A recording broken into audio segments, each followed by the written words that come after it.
नमस्कार फ्रेंड्स, ओंकार ओडिया चैनल रे आपण मानकु स्वागत। फ्रेंड्स, जदि आपण कौनसी स्त्री अथवा झील ठारू संभोग बाबद उपेक्षित होउचंती, आपण सतत प्रयास करूचंती तांको प्राप्त करिया पई, मात्र जदि ता कौनसी बाटे संभव हो न थाए, तेबे क्षुद्र भिडियो रे जो सरल एवं शक्तिशाली उपायटू शेयर करूची, एक गभीर भाव अनुध्यान करंतु।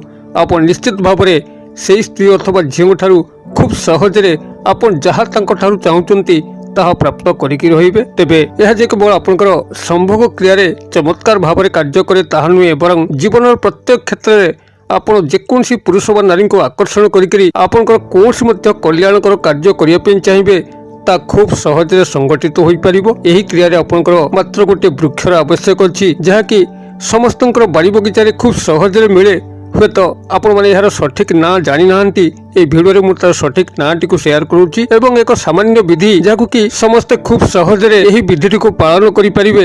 एही भली खूब शक्तिशाली भाव में कार्य करुथिबा ई तंत्रोक्त वृक्ष, जहा कि कौनसी व्यक्ति जदि सामान्य विधि मते याको व्यवहार कला, कौनसी नारी व पुरुष को निमिषकरे ता प्रति आकृष्ट करिकरी कौनसी मध्य अभिष्ट को सहजरे परिपूर्ण करि परिबो। तेबे एथिपई जो सामान्य ज्ञान कौशल एही क्षुद्र वीडियो रे मु शेयर करूची, वीडियो को शेष पर्यंत निश्चित भाव देखंतु।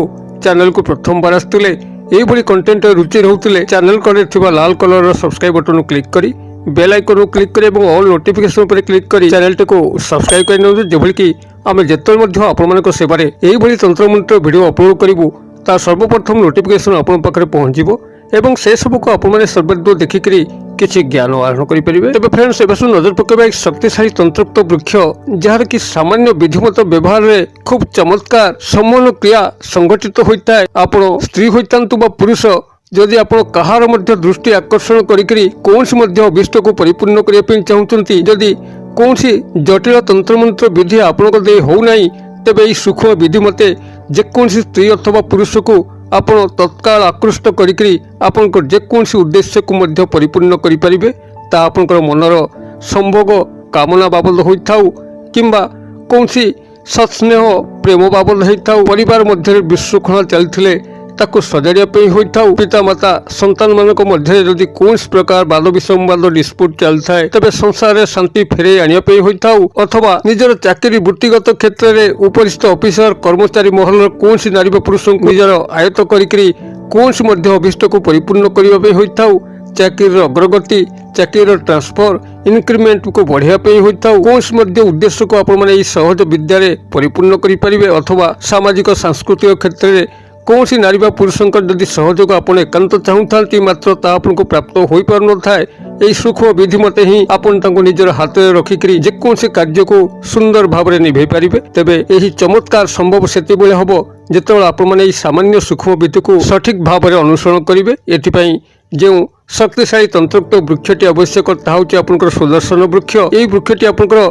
समस्तंकर बाड़ी बगीचा कि आखपाखरे खूब सहजरे मिले। क्यों मैंने हुए तो यहाँ लगे पूजा अर्चना करते, क्यों मान बाड़ी हुए तो ये अपना छाए उठी थाए। ये आपंकर आयुर्वेदिक क्षेत्र में चमत्कार भाव में कार्य करें। जो मान गंठीपात रोग अच्छी, संधिपात रोग अच्छी, यह चमत्कार कार्य प्रदर्शन करता है, जैकि मोर पूर्व भिडियो मान शेयर कर तार आयुर्वेदिक गुणावली वर्णना करूना, एठार तार तंत्रोक्त प्रयोग वर्णना करुच्ची, जैकि आपंकर सम्मोहन क्रिया एक शक्तिशाली कारक तत्व भाव में कार्य करें।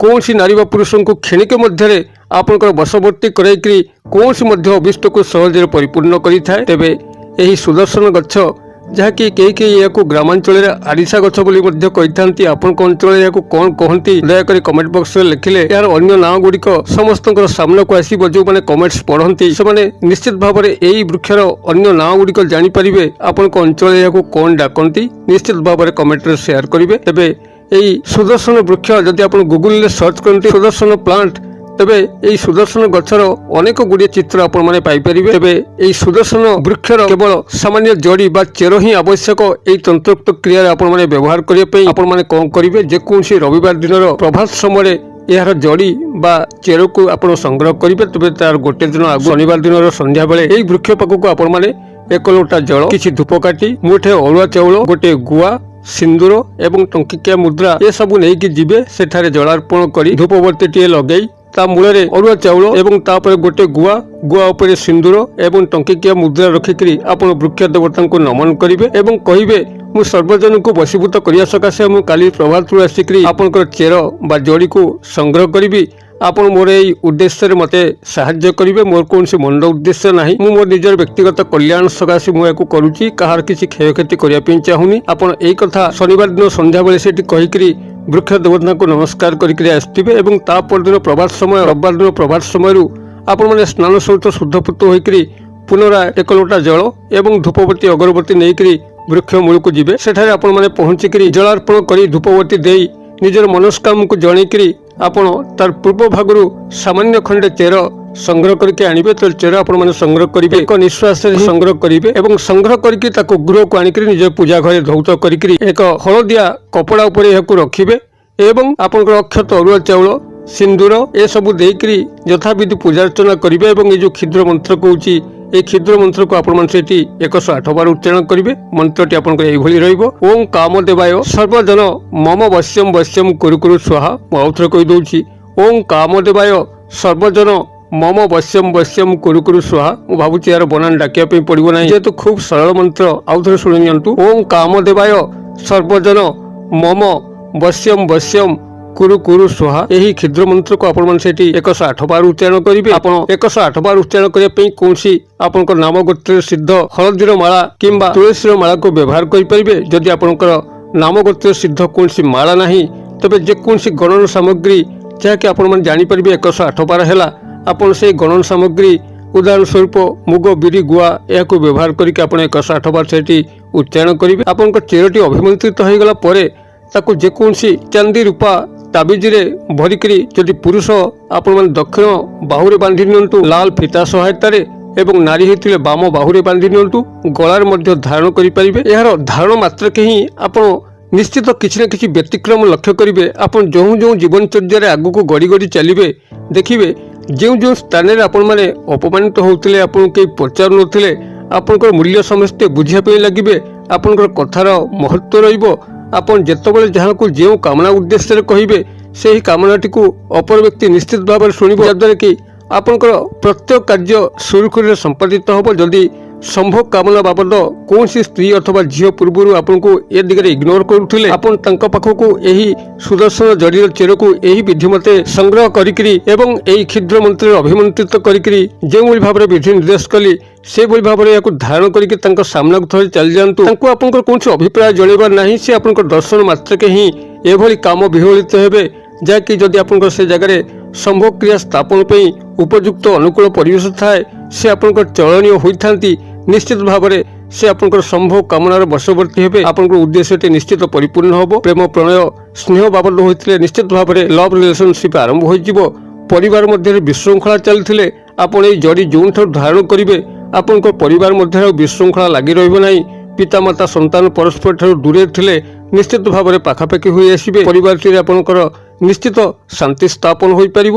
କିମ୍ବା କର୍ମଚାରୀ ମହଲରେ ଯଦି ଆପଣମାନେ ଏହାକୁ ବ୍ୟବହାର କରନ୍ତି, କର୍ମଚାରୀ ମହଲର କୌଣସି ନାରୀ ବା ପୁରୁଷ ଆପଣଙ୍କର ଫର୍ରେ କାର୍ଯ୍ୟ କରିବେ, ଉପରିସ୍ଥ ଅଫିସର ଆପଣଙ୍କର କଥା ଶୁଣିବେ, ଆପଣଙ୍କର ଦରମା ବଢ଼ାଇବେ ଏବଂ ଟ୍ରାନ୍ସଫର ଚାହୁଁଥିଲେ ଟ୍ରାନ୍ସଫର ନିଶ୍ଚିତ ଭାବରେ ହୋଇପାରିବ। ଆପଣ ଯେକୌଣସି ସ୍ତରରେ ଆପଣମାନେ ଏହାକୁ ବ୍ୟବହାର କରିବେ ନିଶ୍ଚିତ ଗୋଟେ ଥରେ ହିଁ ସଫଳ ହେବେ। ଯଦି ଆପଣମାନେ ଭିଡ଼ିଓରେ ଯେଭଳି ଭାବରେ ବିଧି ନିର୍ଦ୍ଦେଶ କରିଛି ଯଦି ଆପଣମାନେ ଏହାକୁ ସଠିକ ଭାବରେ ପାଳନ କରନ୍ତି, ତ ଆପଣମାନେ ଏହି ସୁଦର୍ଶନ ଜଡ଼ିର ଏଇଭଳି ଚମତ୍କାର ବ୍ୟବହାରରେ ଆପଣ ଏହି ତନ୍ତ୍ରୋକ୍ତ ସମ୍ମୋହନ କ୍ରିୟାକୁ ଯଦି ସୁନ୍ଦର ଭାବରେ ନିଭେଇ ପାରିବେ, ନିଶ୍ଚିତ ଭାବରେ ଆପଣ ଜୀବନରେ ଅଗ୍ରଗତି କରିବେ। କୌଣସି କ୍ଷେତ୍ରରେ ମଧ୍ୟ ଆପଣଙ୍କର କିଛି ଉଣା ହେବ ନାହିଁ।